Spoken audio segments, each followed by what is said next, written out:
this bye week was really good for us. Got some key players back that missed the last couple of weeks. Thought our veterans did a really good job taking care of their bodies, still being very engaged in practice, and then also getting the young guys, week's worth of development, and saw some guys really, beginning, but you can see how the individual has been paying off.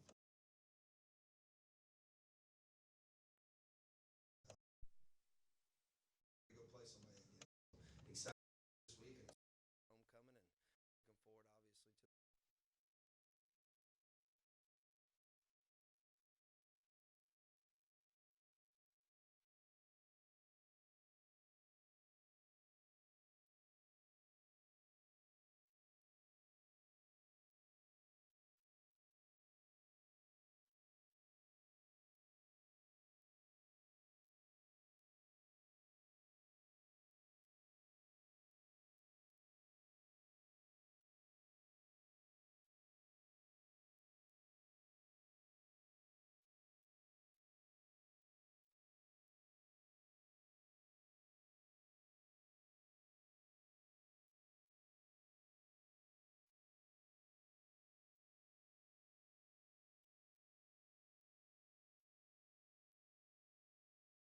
Time interception. He's come a long way in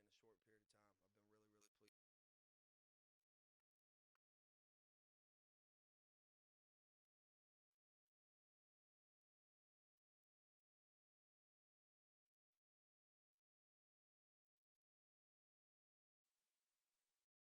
short period of time. I've been really pleased. Since probably won't be where you want it from a every down basis, but there was some really good individual throughout the week.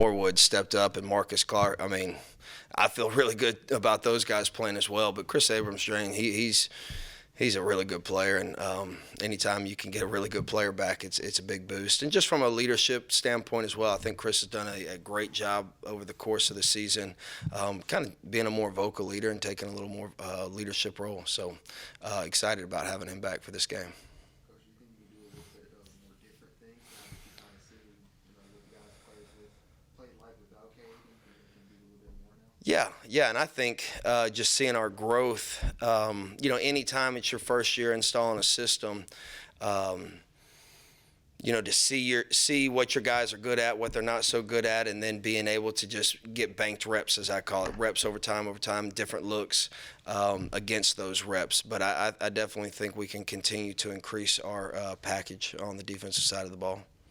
You mentioned how Marcus has kind of been in the system before at Miami. Is it just kind of been like clockwork? Yeah, it's like riding a bike. I think it took him a little bit to find his footing. It's like any of us. You get away from something for a certain amount of time, but again, it's like riding a bike. I think once it started to click for him, he was able to get rolling again. So he's gotten better and better every week. But I think that's just being more comfortable with the calls and remembering them and how we want to do certain things. So yeah, for sure, he's played really well the last couple of weeks.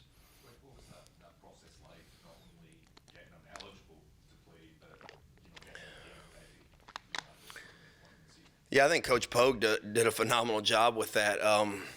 Able to bring him along. One, obviously getting him eligible was a huge part of it, but then just not rushing the process, taking his time with the process, and the kid trusting Coach Pogue to everybody wants to come in and contribute right away, but I think both of those guys work really well together, and I think Coach Pogue's done a phenomenal job. I mean, I would say he's caught up to speed 100% for what we want to do.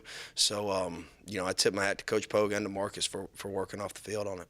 When you get just with having only three corners available for the Florida game, how useful was it to have him in there? Oh, it was we were counting our blessings. It was big time, and Dalen Carnell, he's like a Swiss Army knife, so he was kind of our emergency fourth guy. But he does a really nice job out there as well. He's a big physical dude, so we had a contingency plan if something did happen. kind of along those same lines. I mean, when you guys brought him in at the beginning of the year, everybody had talked highly of Drayton. DJ had played some last year. You had a JUCO guy that you had signed. I mean, did you bring him in thinking, hey, this is a guy that we need this year, or did it just kind of turn out that way? Well, it turned out that way. I mean, honestly, like, we didn't know if he was going to be eligible this season. We were kind of, hoping, but it was kind of wishful thinking, I guess you would say. We just figured we'd give it a shot, and we knew, me being around him for a year and recruiting him as well, I knew what kind of skill set he had. I knew he would be able to contribute if he got eligible. So we were hoping it would happen, and it came to fruition. And again, we're just counting our blessings from that standpoint. Coach, you mentioned Jalen Carnell. He and Marquez obviously playing the same position, but also playing really well. You're getting them both on the field at the same time in that quarters package. Is there any inclination to get him on the field at the same time in early down situations? It's something that we've kind of tinkered with as far as the staff. It's maybe evolving a package here or two. Maybe we'll see it Saturday. You know what I mean? So good question, but we'll see. We'll see. But yeah, we want to get both those players on the field as much as we can. They're both doing a nice job.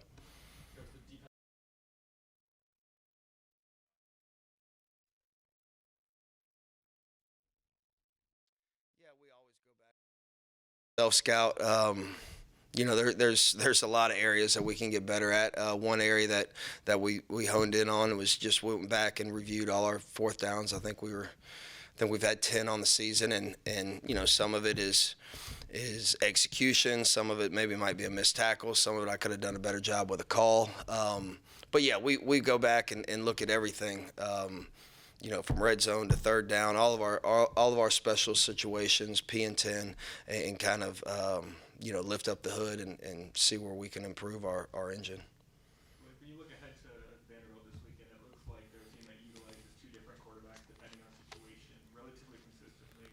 Just as a coach, how do you prepare for that? How have you been preparing for that and getting your guys ready to go with no matter who that quarterback is and at what time of the game?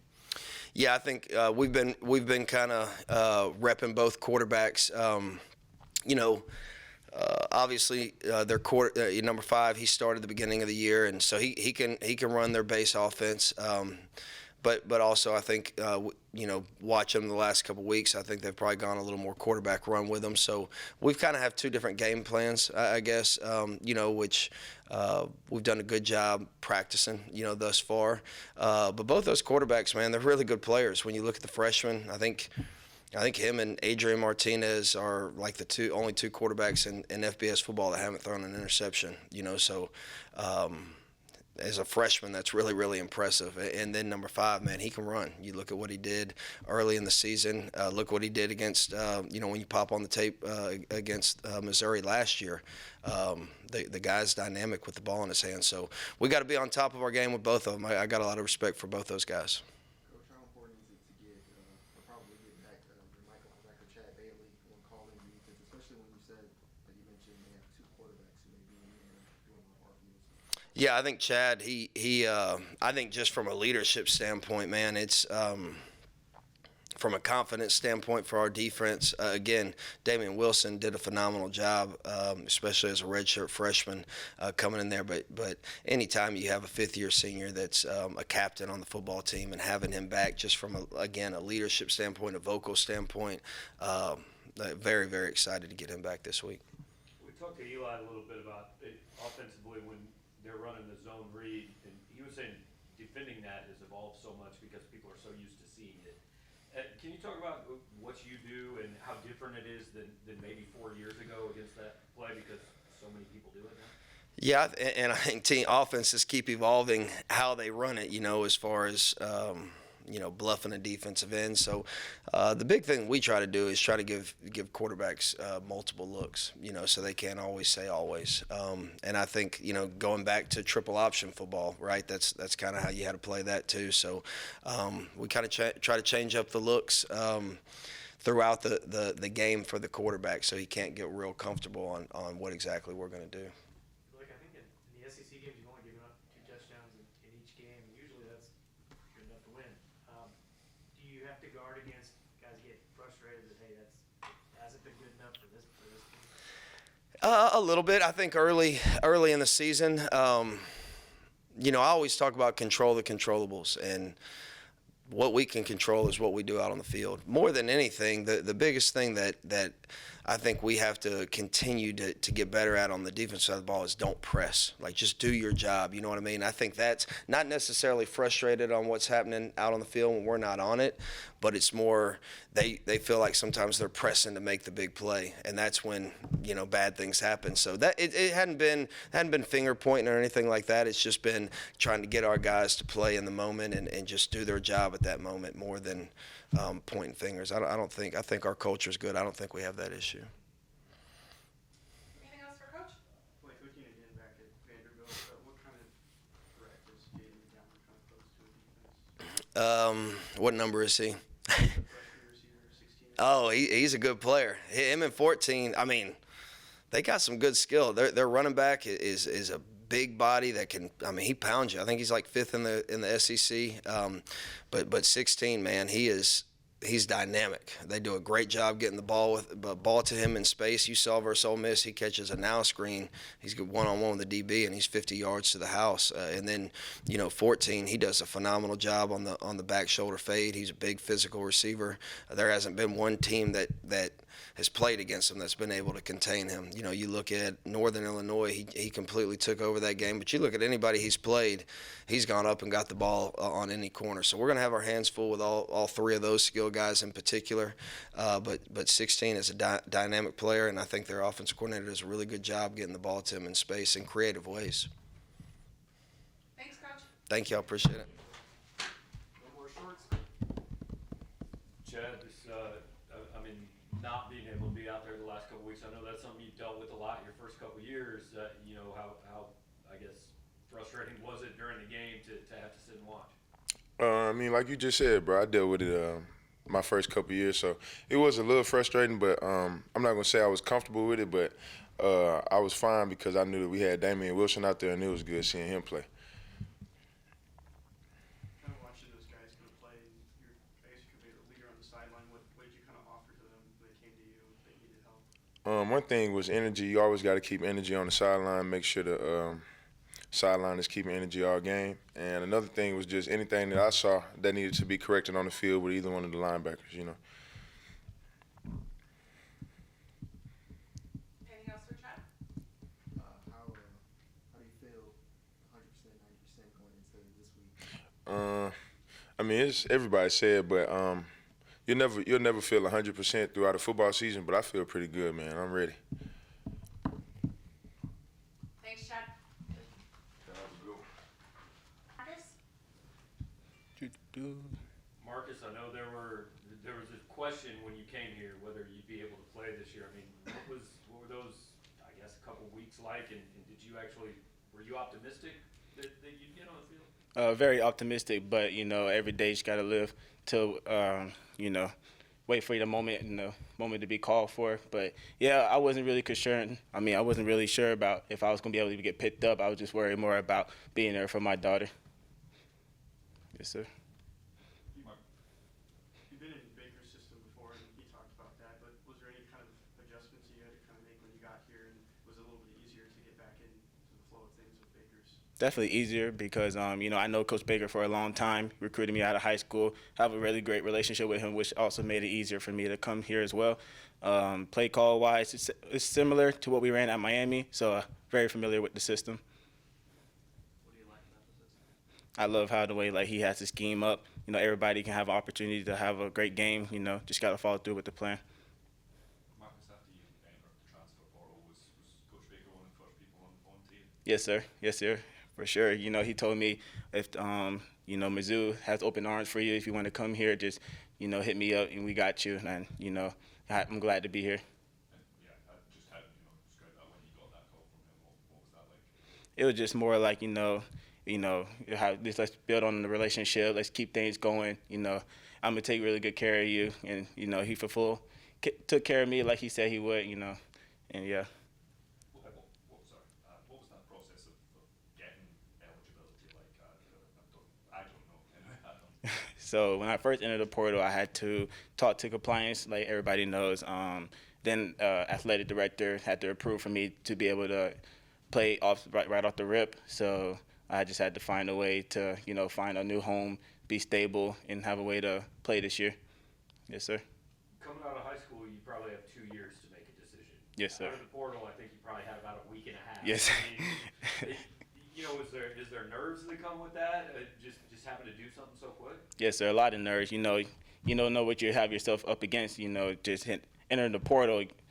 So many people just want to contact you and want you to come to their school, but you can't just go by what other people say. You just got to trust the people that you know, and that's why I felt like Baker was the right fit for me. Yeah, Marcus, what do you like about Coach Baker as a coach, as a person? Great person, always a guy to joke around with, but when it's time to lock in, he always wants us to lock in and focus on the task ahead of us, but he always a guy you can just go to and talk to no matter what situation you got. Having spent most of your career in Florida, is this the coldest practice you've ever been through? Definitely the coldest practice, for sure. Building off of that, Marcus, is the weather the biggest adjustment that you've had to make in coming from Miami to Missouri, or is there something else on the field or off that's I guess surprised you coming up here?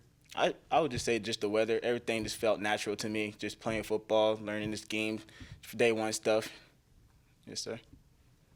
Marcus, you talked a little bit about playing under Baker, but it's been a few weeks now, and what was it like when you first arrived in Missouri, and as far as kind of adjusting to the team and the program, and just who were some of the guys that immediately kind of reached out to you to help you learn the system or further learn it here, what they're doing in Missouri, and just kind of what was that time like, or what has it been like? It was pretty hectic first when I got here because I had to get situated with school, had to enroll in school, then after that get shots for school as well, take a couple of physicals as well. Had a condition with my heart, but at the same time, was able to get that through. And let's see, yeah, pretty much that's it. And then JC, I know him from high school because we played against each other freshman year. He's the guy who reached out to me. Joseph Charleston, he took me in as well. Tyron Hopper, those guys helped me as well. And now that it's been kind of halfway through the season and going past the bye week, what are some of your just impressions overall of the program of Missouri overall, and kind of going forward from here? We have a lot building going on here. I can see the potential in this team. We definitely got something special going on. Things just don't happen overnight. It's going to take time for the things to go through. Yes, sir. All the things that you were talking about you had to do when you first got here. I mean, on top of that, there's the idea that you're coming in like in the middle of fall camp, right? And having, I'm sure there's some guys that competing for a spot and all that. What was it like just kind of getting to know your new teammates and fitting in when you got here so late? It was just mostly about connecting with the players, just coming in after fall camp. It's just like an awkward time to try to get to know everybody, but everybody took me in very well. We just got some jokes around, and next thing you know, we just felt like a brotherhood, and I just felt like I've been here since the start of everything. Anything else for Marcus? Thank you, sir. Thank y'all. Good. Ennis Rakestraw at the podium if you've got questions for Ennis. Ennis, we're talking to Marcus. I mean, when he gets here middle of fall camp, and turns out, I guess last week you guys have like 3 corners on the trip. So how big has it been that he's been able to not only get eligible, but obviously kind of figure out what he's doing here? Marcus is a competitor, like we all is. He's an energetic person in the room. He's somebody you can talk to if you need help. Since he's got here, you can see the work he put in. Like, we're all getting better as a unit. And for him to finally get was eye-opening to me to see that we can play with him as well. It's plays that we was tired, but it was only 3 of us, and we all just fought it out. So I gained much respect for him for that, too. Ennis, how big is it to have Chris Abrams straying back this week? It's a big deal to have Chris back, the type of guy he is, how his name is in college football. And all the younger guys look up to me and him, so that now we both back on the field. I feel like it's going to be smooth sailing once again. And I'm glad that everybody stepped up that was with us to show that even when Chris out, as talented as he is, we still maintain and do what we have to do. What is the confidence level, for you personally? You had one of your best games of the season, 5 tackles and a couple pass breakups. How does that feel knowing that you guys are shorthanded and you're ready to step up big time? I'm an older guy as well. Actually, kind of older as Chris in a sense because I played my freshman year. So I just had to step up and be in that big brother role. I had to let them know we away, backs against the wall. We got in this circle right now. My brothers are away. They at home. They all cheering us on. We go in the locker room. We got texts from Chris, D-Jack, people like that letting us know like y'all doing good, what they seeing away from what we can see. So, yeah, it was pretty good. And as with Chris out, did you feel like there's any kind of extra pressure for you, for Green to step up within them? No, not at all. To me, I just felt like I prepared since I've been hurt. Coming back from this, I knew it was gonna be a moment where I probably get targeted the most in a sense because Chris, who he is, and people know he can go to the draft and things like that. So I already had my mind made up on what type of year I was gonna have to have. A lot of people was gonna try me, and I just bought into that. And this in the second year's had a fair amount of success so far, but in the back half of the schedule, what do you necessarily want to see the unit as a whole kind of improve on? If you ask me, I feel like our secondary has been pretty good this year. You know, we struggled in a couple years I've been here, giving up too many big yards a game. I feel like just keep minimizing that. You know, we got to play some tough opponents who actually throw the ball a lot. So we just got to keep building that cohesion as a group and get better every day. Ennis Vandy's got some good receivers. What's this challenge like? Like I told y'all from La Tech, everybody got great players. Just because of what school they go to, things like that. Football is football. They got a great receiver, number 14. He great back shoulder kid, goes up at the ball, high points it very well. 16, a fast move running receiver. So, you know, we've been making our adjustments and how we're going to treat those two guys as deep threats and short passes as well. So, like I said, everybody has good players, so it's just on us to have a good game plan, and I feel like we trying to make one. And as for you, how did you kind of utilize the bye weekend and then just the extra time off, like both things that you were working on to improve in your game, and what did you do, you know, on a free weekend, just off the field? I'm on a free weekend. You know, I'm from Dallas, Texas, and I went home for a few days. You know, it's kind of cold now. It was 85 when I was at home, so, you know, it's kind of getting used to it again. But I took some time off to think about my first stretch of the season. You know, I'm satisfied with some things, but it's also some things I got to work on. So I got that time to debrief with my family and got to see my family, went to the fair, got me a new necklace, things of that sort, you know, trying to feel good to come back.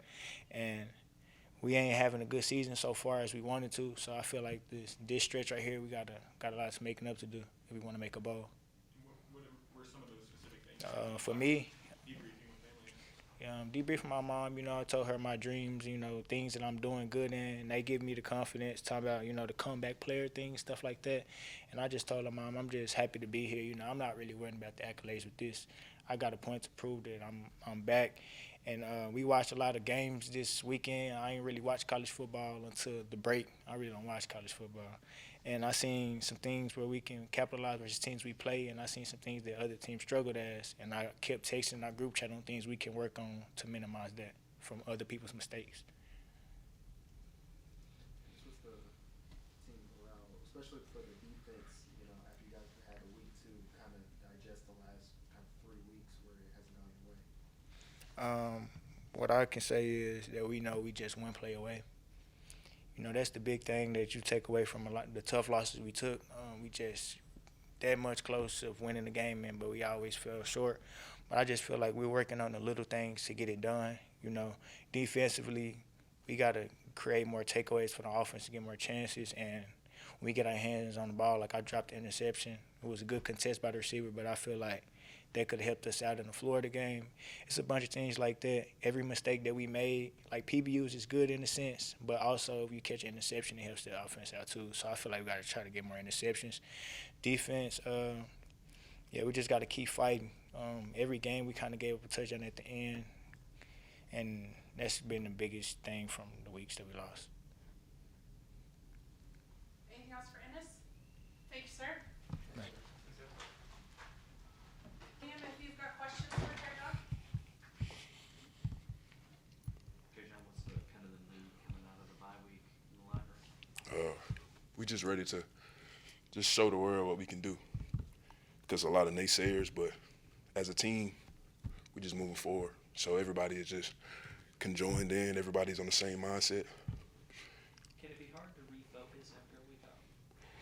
Nah, the week off actually gave us opportunity to recover, actually get our mind right. So I see it as an advantage, honestly. When you look back at spent some time watching some film of yourself over the bye week, what kind of things would you like to sort of improve on going forward? Just being the best I could be for my teammates. Honestly, just fitting into the technique that we got as a defense, just finding out what I can do better to help my team. Also, a lot of individuals is thinking the same way. We unwind, watch film, see things we can do better, just try to capitalize on it. With the defense having played as well as it has the first half, is most of that bye week, is it, okay, here are the things we did wrong, or are you looking back at here's why things have been working? We always try to find room for improvement, so we try to see things that's not working to try to improve on that, because you don't want to get like too complacent or anything like that. You always got work to do, so we just finding all the bad things we're doing and trying to capitalize on that. Versus Vandy, what would be some of the keys to success defensively, trying to stop them and on the field and things like that? Make sure we're not really a one-dimensional defense. Show people that we can come at them in all type of different ways. We just working on the weak points of our defense and trying to capitalize on that, trying to make everything look the same. Like you can't run left, you can't run right, you can't give us a deep ball. We're just trying to capitalize on every single aspect of our defense to make sure it's the best. Coach Baker and Coach Rivas kind of noted some of the younger guys that stepped up in the bye week and improved themselves. Did you notice any of those kind of younger guys in the defensive line show out? Yeah, a lot of young guys on D-line, linebackers, the wide receivers, like basically the whole young class. Like this was their opportunity to prove themselves, how hard they work as well. And I feel like as a unit, as offense and as a defense, all the younger guys, they did good. So. Trajan, Chad Bailey obviously returns this week. What does it mean from a defensive line's perspective to be able to have a leader like that back in the field? Chad is a vocal leader. He's real vocal on the field. That give us that encouraging excitement. And he know how to check the defense. He know where to signal off. He know how to do all of that. So having him back, just that vocal aspect, just that vocal guy that just making sure everything is right, we need that. So glad to have him back. What's the confidence level, when you see when KD and Chad Bailey go down, you see Drayden come in and Damien come in. What's the confidence level knowing you still got guys who got depth pieces who can help out too? Oh, it's a good feeling. Just keep going. Everybody can go. So that's the mindset we have. Guess football always happens. People go down. The next man up. The next man got to show what he can do. And we confident in everybody. And it's glad to have all guys coming back, our starters. But also I just want to give thanks to the guys that showed up when the starting guys were down. So appreciate those guys. You guys have given up just 2 touchdowns a game in these SEC games. Normally that's enough to win. How do you not get frustrated by that, or is that you just like, is that too many? You're not getting really frustrated. We just continuing to get better as a defense, control what we control, and just move forward. We can't dwell on things that we did in the past. We got to keep showing it because it's all about consistency. So that's what we really focus on. We're really not frustrated. We're just going to keep doing what we're doing and just improving on that.